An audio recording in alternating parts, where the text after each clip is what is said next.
What's going on, everybody? This is Chris Classic dropping a couch vlog.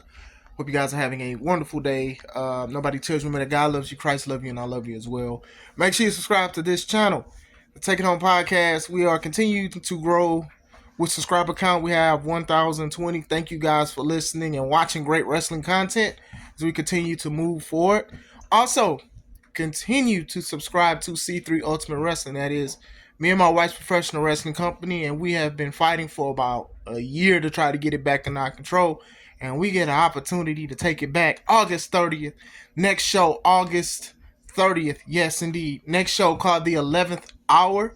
That number and stuff is very symbolic. So the board choosing that, it works for me. So it's going to be a 4-on-4 old school elimination tag style.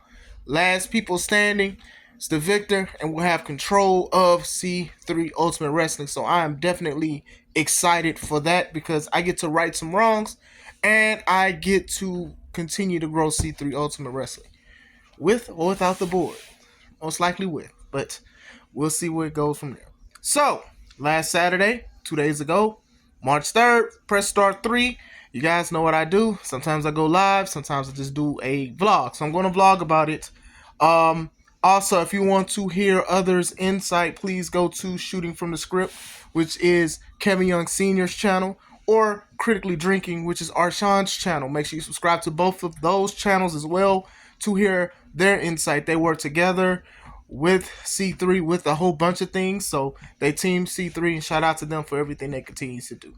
All right, so beginning of the show, might I say the fans were coming in, drones. It was more cheers and stuff like that. So shout out to the fans that support C3. I know that a lot of craziness is going on between me and the board, but we are still trying to do things for the community and bring people together to watch great wrestling. And you guys really wanted to see great wrestling, and I hope that we did not disappoint at all with that dynamic. I think we all thought that the board was going to open the show because that's just something that the board wants to do. But they weren't there. So Kevin Young Sr. opened up the show. In the beginning, it was Tony Thunder, the professional versus perfection. The freshest, the cleanest, the most professionalist match ever. Lot of drip. We had to get a mop. There's too much drip going on right there. But still, competitive back and forth. Both guys were trying to get their first dub in C3 Ultimate Wrestling. Like I said, it was so much machismo and pizzazz. It was just crazy. From drop kicks, and even like Tony had a little dance off, and Perfection, he tried to do it but he just couldn't. Perfection, it's all in the shoulders, bro. It's all in the shoulders for the rotation. But shout out to him and everything. Like I said, very competitive, very flashy. It was very old school to me. We think of like Ric Flair, and you think of stuff like Flash Funk, which is Too Cold Scorpio. You look at certain things. You even look at stuff now like Trick Williams and things like flashiness and machismo and stuff. Shawn Michaels. You look at these kind of things, and then you see that in this match between the two. Unfortunately for the people who did watch live, I do want to address this now. There was a couple audio issues that we're definitely going to try to fix for the next show. But like I said, it's best to come to the show. But we still have love and are grateful that people watch it wherever they're at. They're at work, they're at home, or they just want to see some great wrestling, because y'all are choosing us over something else. So we are going to make sure that we take care of that as well. But solid action. Arshawn, he picked up with his mic, his audio, and was calling the match. Great job, Arshawn. Tony, he came through with his finisher to win. And this is Tony's first victory in C3 Ultimate Wrestling. He gets the crowd ready, the crowd hyped, try to do his dance and things like that. Like I said, both guys charismatic, out of this world. It's definitely something that you can't teach. You can't teach that. You can't train somebody to do it. You either have it or you don't. And both of these men have it. So shout out to them. Second match was originally supposed to be the tag champions, the ARC, which are Stampede Larkin and Miles the King of the whole show. Mercer versus Delirium, which were debuting Cota Camilo and Michael Camino. We all know that on social media, Larkin said that he was attacked. And the board said that ARC had 24 hours to have a partner or they'll be stripped, which means they'll be no longer tag champions. So it was looking like through a 10 count that it was about to happen. And then even Renee, who has an injury from Mr. Young, her wrist, she tried to, and then they was like, nah, that's not going to work because you're not even cleared to wrestle, which is weird because the ARC let Kenny Nine wrestle, and he wasn't even 100%, but somehow he was cleared that time. But still, anyway. So as soon as it was about to hit 10, the C3 Ultimate Wrestling Champion, D'Angelo Steele, comes out. And you guys know he's part of the ARC and has been rocking with them ever since he's won the championship. So he decided that he was going to step in for Larkin.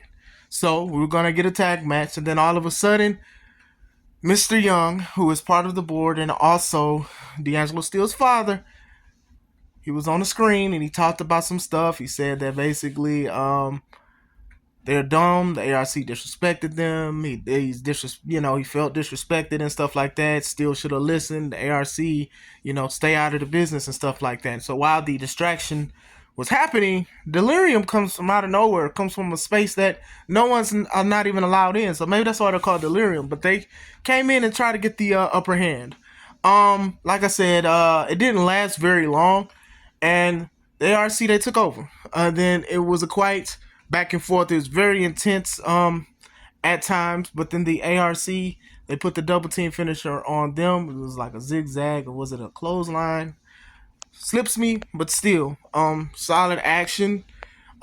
Still kept the tag team titles with Miles Mercer for the ARC. Great solid match. You know that Miles Mercer is also a former C3 Ultimate Wrestling Champion, and D'Angelo Steele is the current C3 Ultimate Wrestling Champion. So to see the dynamic of two guys who knew what it's like to be at the top and solidify why they are and were at the top and still are at the same time, you know what I mean when I say that. It was very good sight to see. Next match was my match. Classic Alpha versus the right hand of God, Sam Knight. Now, the loser leaves C3. That means there's no more wrestling for the person in C3 Ultimate Wrestling. I know the board cracked jokes. They said that I was going to be able to drive the truck with the ring. They was like, I'm going to clean up. Maybe I could sell merch. One person said that. Then the other person said, nah, you won't get to do that.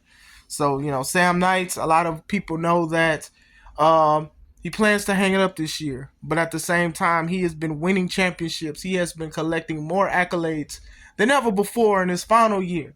So just because somebody says that they're leaving, it does not mean that they will be leaving empty-handed. So he has a lot of things. He has a lot of respect in the locker room. And I've said it before that even though the board would do things with weapons and all kind of sneak attacks and stuff like that, that's not in Sam Knight's DNA. I'm not even going to lie to you guys. that match took a lot out of me. You guys know that I taught myself as a professional wrestler. And I'm going to sit here and be honest with you. There was not a lot of wrestling that was going on in that match. It was just a lot of brawling. It was a lot of fighting. It was a lot of things outside. These are things that are out of my element. I'm not even going to lie to you guys. I'm more of let's handle the business inside of the ring.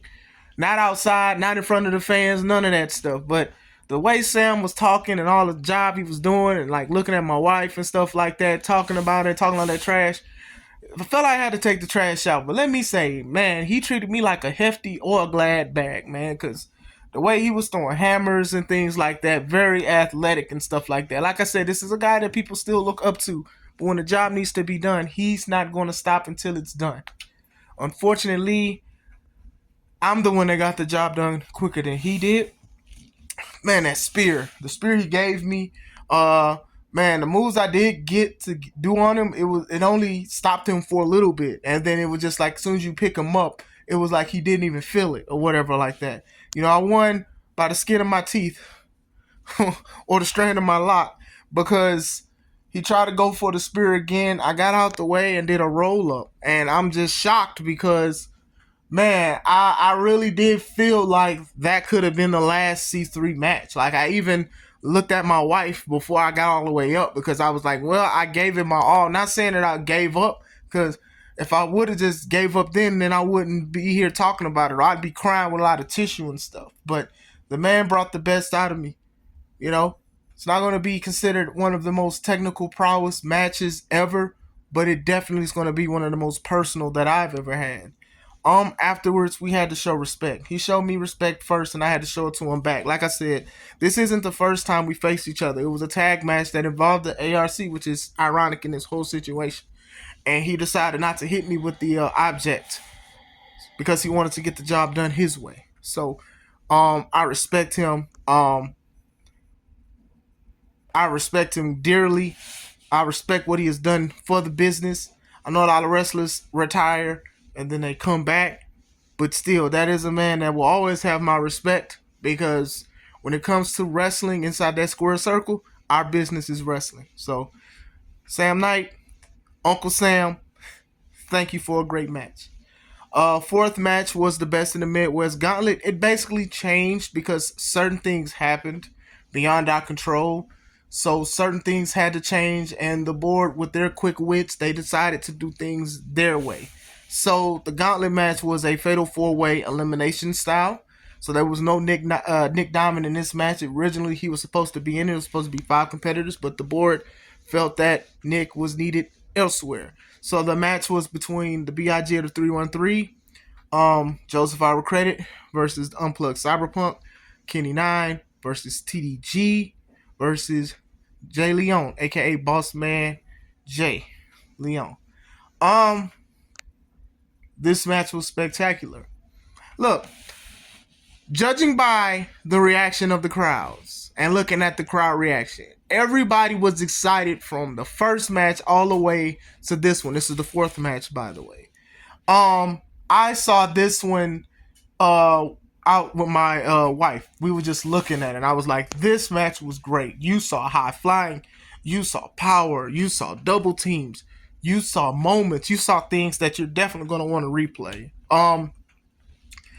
Between Jay and TDG arguing, and even Joseph Ira Credit using Kenny 9 as a weapon to throw over to attack them, to TDG going on the top rope, doing an elbow drop to the outside to Joseph Ira Credit, to Joseph Ira Credit trying to throw him out, TDG, and he did like a Spider-Man move to not be thrown out, to be struck, to Jay arguing with TDG and going back and forth, reversing moves, to Kenny 9 coming out of nowhere with drop kicks and cutters and things like that with the vibrant colors that he wear. Like, this is a match for sure that I don't want to say was the loudest reaction, but it definitely was up there, because it was like you did not want to get on your phone. You didn't even want to go eat. You didn't want to go to the bathroom because you was going to miss some of the great action. And usually the assumption with elimination matches is that somebody is going to be out within a few seconds from something. But no, these guys went for at least 10 minutes, just up, stop, reverse. It was just so crazy. So basically, TDG, he got the upper hand on Jay finally. I believe gave him a pedigree, eliminated Jay. All of a sudden, we see Kenny on the top rope. Kenny jumps off, does a cutter, takes out TDG. Kenny jumps on Joseph Ira Credit. Joseph Ira Credit catches Kenny, and I'm like, oh man, he's gonna do a World's Strongest Slam. Like, mind you, I'm a wrestler, but also a fan. I'm looking at this match. I'm like, oh man, wow, this is crazy. So as soon as he set up for it, for the up part of the slam, Kenny maneuvered and did a cutter, and Joseph went down. Now, Joseph does not go down for a lot of stuff, and I know that match took a toll on all of these gentlemen.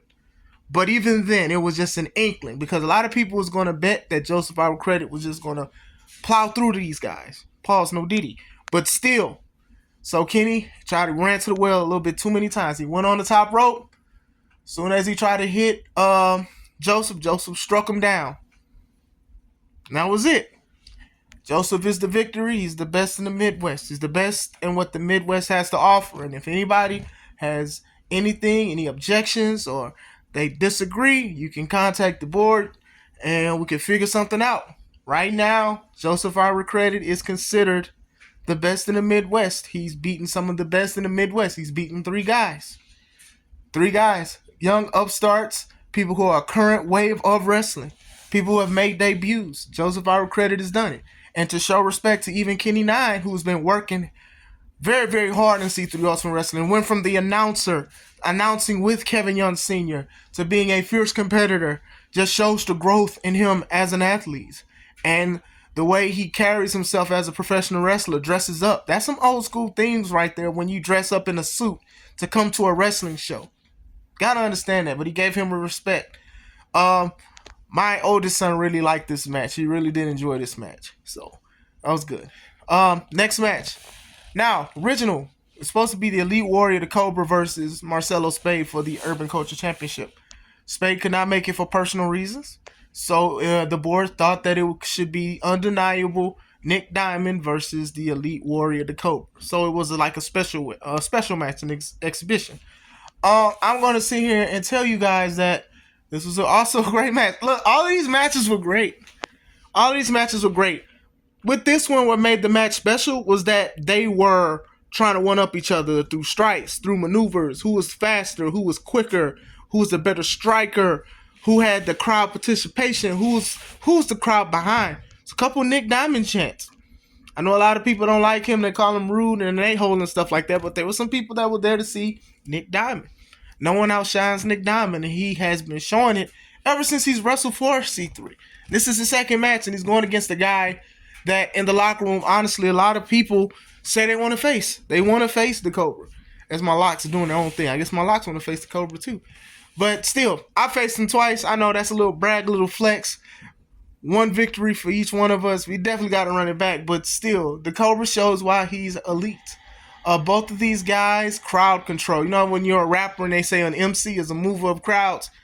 This is how it is for wrestlers. This is how we do. We do all our movesets. From going outside, striking each other, for Nick Diamond doing his moves in the corner and everything like that. Nick Diamond busting everybody's eardrums with his screaming. It just kept going for a long time. And then as soon as people thought that it was over, it wasn't. It was kickouts galore. You saw German suplexes. You saw a lot of things. You saw moves that you probably haven't seen in a long time. And the Cobra, took the victory with his standing forearm strike to the downed opponent. I've never seen nothing like that before, and I've never seen anybody get up from that. But the Cobra takes a W in his column. This was a match that a lot of people liked. A lot of match that was well received. Great match. Main event time. With everything that's going on. After the tag match, the board talked to Kevin Young Sr. and told them that the ARC is banned from the main event. So D'Angelo Steele was by himself defending a title he didn't even have in his own hands against Nameless. Nameless was joined by Kevin Zander and Mr. Young outside. So we was already looking at like, man, the chances are looking grim for D'Angelo Steele. I mean, within the first few minutes of the match, Nameless hit D'Angelo Steele with the package power dropper. And I think if he would have pinned him, we would have had a new champion. But D'Angelo, being the vet, he got out the ring. So basically he was getting taunted. He was getting talked, his dad trying to get his hands on his title, getting distracted by Xander and everything like that. But he was giving Nameless the business as well. Like, don't get me wrong, Nameless is we don't know much about him. Yeah, Nameless is definitely one of those ones I do feel like will continue to get stronger and darker the more he wrestles, just because of the things that he has done within showing up to C3. One not invited, now invited, and now in the main event. So that is kind of crazy, because Steele had to fight through a whole bunch of stuff when it came to like 3 obstacles: Nameless, his father, Mr. Young, and the NAG, New Age Governor, Kevin Zander. But still show resiliency. There was a point where Nameless was going to give him a power drop on the apron, still broke out of it and gave Nameless a spear on the apron. And you could tell that hurt Nameless. And like I said, you rarely see pain on Nameless' face due to him having a mysterious mask and get up. So that just says just how strong and how determined D'Angelo Steele is as a champion. He gave Nameless a sky high, and most would have thought that was it. But then Nameless sat up. Like, you really have to see this match to understand what I'm saying. I don't think me speaking about any of these matches are going to do it justice. So when the board releases it on the C3 channel, please look at it and look at how intense this match was. Even Nameless hit D'Angelo Steele with the spine buster. So, like I said, near the end, we were thinking like, okay, well, this is the final stretch. Kevin Young Sr. saw an opportunity to take the medallion from the NAG, New Age Governor Kevin Zander, to try to basically get Nameless out of it or just try to just get something back that was stolen from him. When he did that, it confused Nameless. And like I said, never really seen like Nameless confused. We just seen him attacking people and just being unstoppable. And unfortunately, he started choking the referee, David. And like I said, David's okay, but David, it could have been worse for David. So David was getting choked out, and the champion, which I'm grateful for, D'Angelo Steele, stopped him. So when that happened, during this time, Kevin Zander attacked Kevin Young, and the referee rung the bell and disqualified Nameless because he put his hands on the ref. So while that's happening, I'm getting upset because basically all of this is going on, and Kevin Young Sr., who's not even a wrestler, let alone a competitor, he's the cameraman, he does his own thing in the interviews and stuff like that in production, nobody should lay hands on him. And despite the fact that I felt a certain way at the beginning, still have to defend people. So I'll go out there. As soon as I turn around, Zander steals me in my jaw. Hits me straight in my jaw. Oof, hit me in my jaw. I've been waiting to put my hands on him, and that was the window of opportunity that I kicked down to get to him. So while that's happening, Miles Mercer comes out, tries to take out the board, gets outnumbered. Kenny Nine comes out because we found out that Kenny Nine was attacked by the board when I had my last man standing match. And that's the reason why a lot of the stuff is happening the way it's happening. So Kenny Nine comes out, he tries to do things and tries to handle the situation and stuff like that. And then I just couldn't handle it anymore. My little baby was by me, trying to hug me, trying to see if I was okay. I had to lay hands on Kevin Zander. Zander had to see me. Zander had to see me. Got rid of him, took the belt back from Mr. Young, gave it back to his son. And I'm sorry, y'all. I just need to get my company back. So I propose the 4-on-4. Team C3 versus Team Board. Winner takes all. Zander being a hothead, a young hothead, he says yes. You can tell that Mr. Young was disappointed with that, but he said, okay, we'll do it, but make sure you sign a contract. But he also said that his son cannot be involved in the match, D'Angelo Steele. He says that D'Angelo Steele will have to defend his title against the BIG of the 313, Joseph Ira Credit. So at the 11th hour, August 30th, we have Team C3 versus Team Board. Winner take all. And then the main event for the C3 Ultimate Wrestling title is going to be Joseph Ira Credit versus D'Angelo Steele. I'm not proud of a lot of things that I've been doing with the company, but I am proud that I had to finally just step up and defend myself. Not only defend myself, but defend my company, defend my wife, defend the fans in a great city of Dyer, Indiana. I had to. And like I said, winner take all. So this is it. I'm sick of the obstacles. I'm sick of being picked on. I'm sick of all of that stuff. I have been holding myself accountable to a lot of the things that have happened throughout the years of C3 Ultimate Wrestling. And it's time for me to grow with the company, not away. Like I said, the matches will definitely be available. I do know that the board gave Critically Drinking and Shooting from the Script clearance to show the matches. So if you don't want to see it individually, you want to see that show as a whole, please go to their channels. I do recommend. Great people. So I'm shocked that the board still cleared them for it, but good business is good business. But that's what happened last Saturday at Press Start 3. It's going to be a great show August 30th. I cannot wait to get the company back. But do hope you guys enjoy my review. Make sure you guys leave a comment, watch the matches, and get back. Make sure you subscribe. This is Chris Classic. Let's take it home.